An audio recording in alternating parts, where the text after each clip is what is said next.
So welcome students with the new episode. आज बात करेंगे एपिसोड 9 में हम अपने नेक्स्ट चैप्टर को लेके लेसन नंबर 4 या चैप्टर 4 को लेके, जिसका नाम है ऑर्गेनाइजेशंस ऑफ डेटा।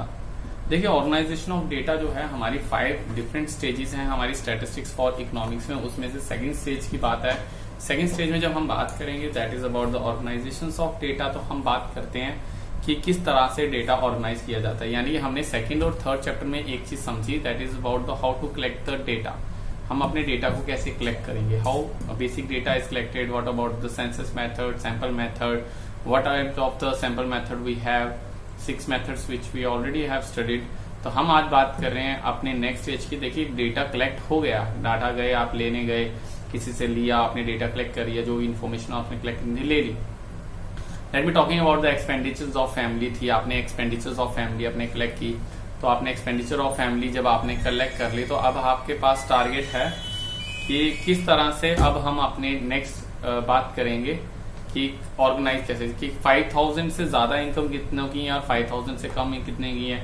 या जिस तरह से आपका क्लास का एग्जाम होता है और रिजल्ट डिक्लेयर होता है, तो आपके पेरेंट्स पूछते हैं कि टॉप किसने किया, कौन सा बच्चा टॉप था, कितनी परसेंटेज के साथ था, कितने बच्चों के 90 अबव आए। तो ये सारी चीजें हमने डेटा कलेक्ट किया आपसे, आपने पेपर दिया, आपने एग्जाम दिया, एग्जाम देने के बाद हमने आपसे डेटा कलेक्ट किया। डाटा कलेक्ट करने के बाद उसको ऑर्गेनाइज किया। ऑर्गेनाइज मतलब क्लासीफाई किया। यहाँ पे सबसे पहले ऑर्गेनाइज, अरेंज द डेटा।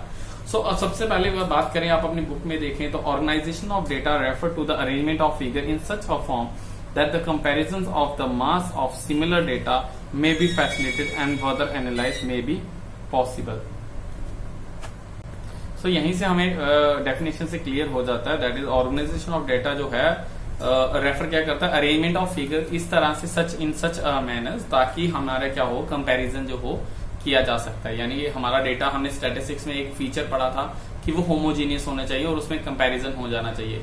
तो अगर हमने डेटा कलेक्ट किया और स्टैटिस्टिक्स में हमने डाटा कलेक्ट कर लिया, अब डाटा अरेंज करना है, ऑर्गेनाइज करना है, ऐसी फॉर्मेट में अरेंज करना है ताकि हम उनको कंपेयर कर पाए। अब आपकी बुक्स में अगर आप देखें व्हाट इज द क्लासिफिकेशन, तो क्लासिफिकेशन क्या होती है, ऑर्गेनाइजेशन ऑफ डेटा को ही हम क्लासिफिकेशन कहते हैं।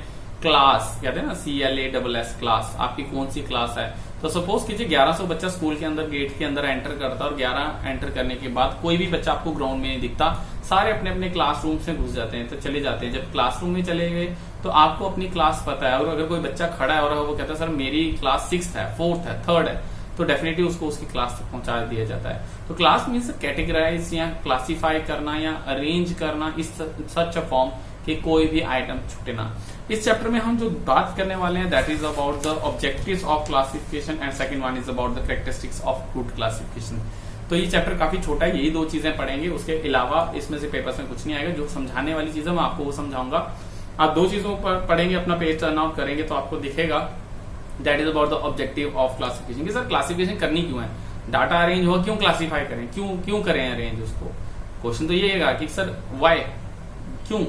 तो अब बात करते हैं ऑब्जेक्टिव, क्या, क्यों, किस कारण से हमें क्लासीफाई करना होता है, क्या ऑब्जेक्टिव रहते हैं, क्या करना है। अगर क्लासिफिकेशन डाटा जो हमने कलेक्ट करी उसको अरेंज किया जा रहा है या क्लासीफाई किया है, तो उसके ऑब्जेक्टिव क्या है, किस कारण से वो किया जाता है। Very first one is simplification and briefness, कि अपने डेटा को सिंपल करने के लिए, ब्रीफ करने के लिए, कम करने के लिए, ताकि हम कैटेगराइज बता दें। अगर कोई हमसे पूछे कि कितने बच्चे ने टॉप किया है, कौन से 90 अबव है, कौन से फेल हुए हैं, कितने बच्चे हैं, तो हम उसको इजिली देख पाए और ब्रीफली हम उसको अंडरस्टैंड कर पाए।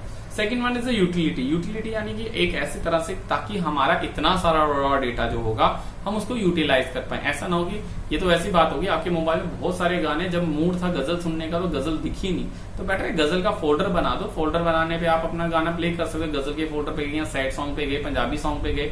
जैसे आप अपने लैपटॉप में, अपने मोबाइल में आप डाउनलोड के लिए ऑप्शन आप फाइल मैनेजर में जाके डाउनलोड का क्लिक करें, डाउनलोड में आपको मिल जाता है। तो सारे बच्चे जानते हैं कि इसी तरह से हम अपने डाटा को क्लासीफाई, मोबाइल अपना डाटा क्लासीफाई करता है और आपको इजी होता है, इसीलिए ताकि आपको जो चीज जब चाहिए वो आपको यूटिलाइज करवाई जा सके। Third one is distinctiveness. Distinctiveness की बात करें तो classification render observe difference among the data of distinctly, मतलब जितने भी अलग अलग तरह के डेटाज हैं हम उसको प्रॉपर्ली यूटिलाइज करके, अरेंज करके, ऑर्गेनाइज करके हम उनको प्रॉपर्ली जहां पे उसकी यहाँ पे जरूरत होगी, डिस्टिंक्टिवनेस की होगी, वो हम उसको कर पाए। कंपेटिबिलिटी भी आपको नेक्स्ट ऑब्जेक्टिव रहता है, इसलिए हम अरेंज करते हैं डाटा या क्लासीफाई करते हैं ताकि उसको हम लोग क्या कर पाए, कंपेयर कर पाए, जहां पे हमें कंपेरेटिवली जरूरत हो, जहां हम कंपेयर करना चाहते हैं एटलीस्ट, तब हम अपने गाने को या अपने डेटा को कंपेयर कर पाए। इसकी वजह से भी हम क्या करते हैं, इसको अरेंज करते हैं। Next one is scientific arrangement classification facilitate arrangement of data in scientific which increase the reliability. इससे रिलायबिलिटी बढ़ती है। हमारा कारण ऑब्जेक्टिव क्या रहता है क्लासिफाई करने का, कि जो हमारा डेटा है वो एक साइंटिफिक मैनर्स में अरेंज किया जाए, ताकि टाइम आने पे उसको हम क्या कर सकें, रिलायबिलिटी के साथ हम आपको रिप्रेजेंट भी कर पाए। The last one attractive and effective. ये हमारा ऑब्जेक्टिव रहना चाहिए जब हम अपने डेटा को अरेंज कर रहे हैं, तो वो क्या होना चाहिए, इफेक्टिव भी होना चाहिए और अट्रैक्टिव, देखने में अच्छा भी लगे और हमारे इफेक्टिव भी रहे, देखने वाला भी खुश हो जाए कि इन्होंने कोई काम किया और फाइनली जो हमें जब चाहिए उसका रिजल्ट दिख जाए। बट अगर आप ये सीख रहे हैं, क्योंकि मैंने आपको क्लास 11 में आपको सिर्फ सिखाया जाता है, सिखाया क्या जाता है कि आपने डाटा कैसे कलेक्ट करना है, कैसे अरेंज करना है। तो नेक्स्ट टॉपिक भी आपका ये आता है, that is the characteristics of good classification. अगर आपको कोई डेटा दिया जाए और हम आपको बोलेंगे क्लासिफाई करें, तो वो इस तरह से क्लासिफिकेशन होनी चाहिए कि वो अच्छी दिखे। कैरेक्टरिस्टिक्स ऑफ गुड क्लास, एक अच्छी क्लासिफिकेशन क्या कैरेक्टरिस्टिक्स होने चाहिए, क्या फीचर्स होने चाहिए। तो पहला आता है कॉम्प्रिहेंसिवनेस। कॉम्प्रिहेंसिवनेस की बात होती है कि आपका डेटा इस तरह से क्लासिफाई हो कि जितना डेटा आपने कलेक्ट किया था वो सारे कहीं ना कहीं बॉक्स में फिट हो जाए।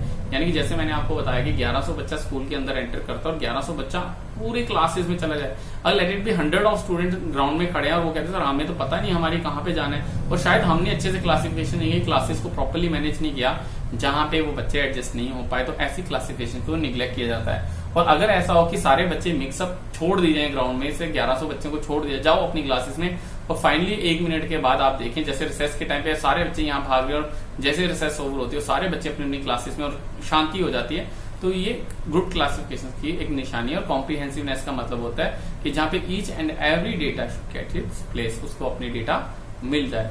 अगर सेकंड बात करें क्लैरिटी की, तो उसमें क्लैरिटी होनी चाहिए ताकि वो क्लियर हो, अंडरस्टैंडेबल हो, किसी को डाउट ना हो, इजी हो, ताकि जिसको अपने डेटा को जहां पे आपने उस डेटा को डाला है या जहां को जिस डेटा को चाहिए वो वहां से उसको विथड्रॉ कर सके। होमोजेनिटी एक जैसा होना चाहिए। 9th क्लास में सिर्फ 9th के बच्चे होंगे, 4th के नहीं होंगे, ठीक है ना। तो अगर वहां पे 4th वाले होंगे 9th वाले बच्चों के साथ, तो ऑब्वियसली टीचर को समझ नहीं आया क्या पढ़ाना है क्या नहीं पढ़ाना। तो ऐसी क्लासिफिकेशन या अपने डेटा को इस तरह से सिमेट्रिकली रखें ताकि उस जहां पे हमें जिस चीज की रिक्वायरमेंट हो, होमोजेनिटी हो, एक जैसा ही वो सारा का सारा है। जैसे मैंने गजल के फोल्डर की बात की, सुनने का मूड गजल का है, तो आप गजल का फोल्डर क्लिक करेंगे तो आपको सारे गाने गजल वाले हो, वहां पे कोई भी इंग्लिश या कोई रिमिक्स ना हो, ताकि मूड स्पॉइल ना करे। Then fourth one is about the suitability. जो आपके ऑब्जेक्टिव है, आपका जो क्लासिफिकेशन है वो उसके अकॉर्डिंग सुटेबल होना चाहिए। सुटेबल होना बल्कि वो सुटेबल रहे, जहां पे जो आपको चीज रिक्वायर्ड है वो वहां पे मिले।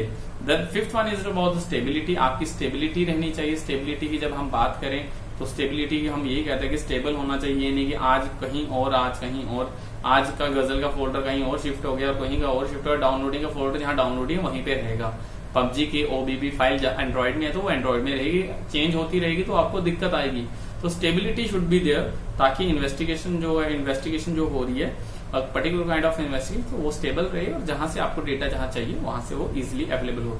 And last one is about the elastic. Elastic जरूर होना चाहिए अगर आप अपनी क्लासिफिकेशन कर रहे हैं डेटा को, तो ऐसा हो कि जितना आपको इलास्टिक, जितना आप उसको खींचना चाहें, जितना अब लेट इट भी आज 30 स्टूडेंट है तो सेक्शन 1 है, कल 100 बच्चे हो सेक्शन 3 भी बना सके, 100 सेक्शन 100 या 200 सेक्शन 6 बना ले। तो ऐसी क्लासिफिकेशन होगी ताकि अगर फर्दर उसमें कोई डाटा में चेंज आती है, वेरिएशन आती है, ज्यादा होता है कम होता है, तो अकॉर्डिंग टू दैट वेरिएशंस हम अपने डाटा को इलास्टिक चेंज कर पाए। तो क्लासिफिकेशन अरेंजमेंट ऐसा होना चाहिए ताकि हमारी कोई भी प्रॉब्लम्स ना आए। So these are the characteristics of good classification. मैंने पहले बताया इस चैप्टर में 2 ही सबसे मेन इंपॉर्टेंट क्वेश्चन है। The very first one is objectives of classification, second one is characteristics of good classification. ये आपको दोनों के दोनों ही पढ़ने हैं। इसके अलावा अब जो मैं आपसे बात करने वाला हूं, अगर आप वीडियो देख रहे हैं प्लीज इस वीडियो को मैं लास्ट में भी डिस्कस कर दूंगा। तो बेसिस ऑफ क्लासिफिकेशन ये बिल्कुल आपको जरूरी है, क्योंकि जब हम टेबल बनाएंगे तो टेबल के बिहाफ पे ये चीजें जरूरी हो जाएंगी। तो इसको याद नहीं करना है, इसको सिर्फ समझना है। हल्का सा अपने डायग्राम में देखें, डायग्राम यहाँ बनी हुई है। अब डायग्राम से ही आप लोग आगे अगले नेक्स्ट चैप्टर्स में बनाएंगे, जब बनाएंगे तो आपको ये समझ होना चाहिए। तो बेसिस ऑफ क्लासिफिकेशन की बात करें तो हमारी क्लासिफिकेशन अरेंजमेंट डेटा अलग अलग तरह से हो सकता है। तो 4 main types we have. The very first one is a geographical, second one is a chronological, third one is a qualitative, and fourth one is a quantitative. सो सबसे पहले बात करें ज्योग्राफिकल क्लासिफिकेशन की। ज्योग्राफी सबने पढ़ी है, आर्ट्स के बच्चे यहाँ पे बैठे हैं हमारे साथ। तो ज्योग्राफी में क्या होता है, ज्योग्राफिकल एरिया वाइज, यानी कि जम्मू कश्मीर, पंजाब, हरियाणा, तो ऐसी क्लासिफिकेशन जो एरिया वाइज हो, लाइक वार्ड नंबर 1, 2, 3, 4, 5 ऐसा हो, या तहसील वाइज हो, डिस्ट्रिक्ट वाइज हो, एरिया वाइज जब हम क्लासिफिकेशन करते हैं तो ऐसी क्लासिफिकेशन को हम कहते हैं ज्योग्राफिकल क्लासिफिकेशन। अगर देखिए आप टेम्परेचर ऑफ डिफरेंट स्टेट्स की बात करें, टेम्परेचर ऑफ डिफरेंट एरियाज की बात कर रहे हैं, आपका एक टॉपिक है, तो आपकी जो क्लासिफिकेशन होगी आप उस क्लासिफिकेशन को कहेंगे ज्योग्राफिकल क्लासिफिकेशन। ज्योग्राफिकल क्लासिफिकेशन यानी आपने उस क्लासिफिकेशन को अरेंज किया एरिया वाइज, और ऐसी क्लासिफिकेशन का नाम रखेंगे आप ज्योग्राफिकल क्लासिफिकेशन। जबकि सेकंड की बात करें क्रोनोलॉजिकल क्लासिफिकेशन, तो क्रोनोलॉजिकल का मतलब समझ लीजिए कि टाइम बीइंग, जैसे आप बात करें 1918, 1920, 1930 या 2011, 2021, 2015, या मंथ की बात करें जनवरी, फरवरी, मार्च, अप्रैल, या 1, 2, 3, 4 डेज की बात करें, या संडे, मंडे, ट्यूसडे की बात करें।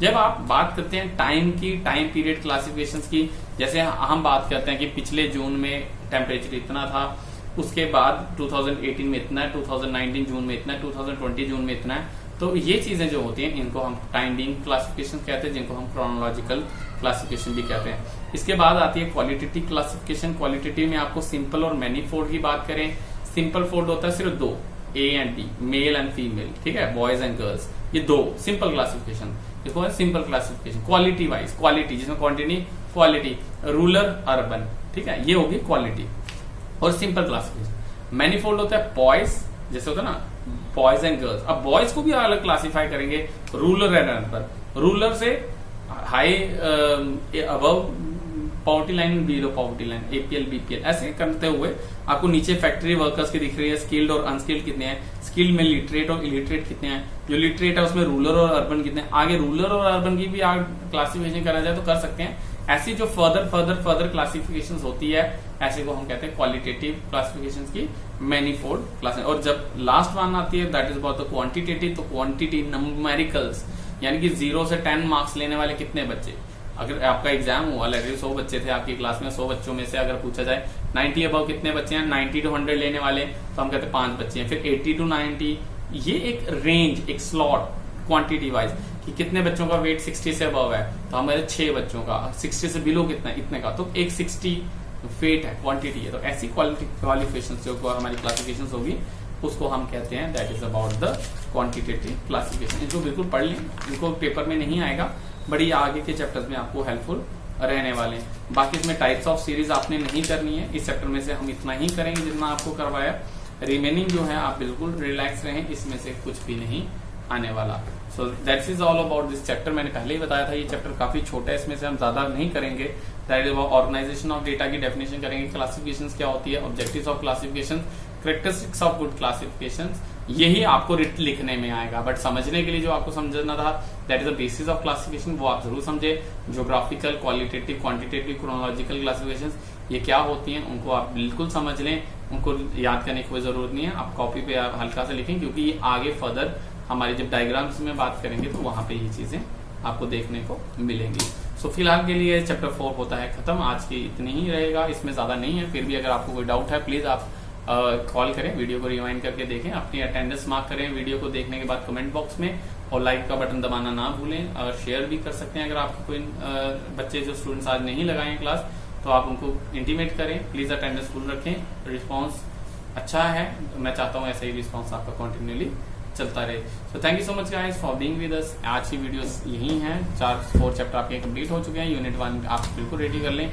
सो बाकी जो होगा वो नेक्स्ट एपिसोड में, एपिसोड 10 में हम आपसे डिस्कस करेंगे। Till then bye bye, take care.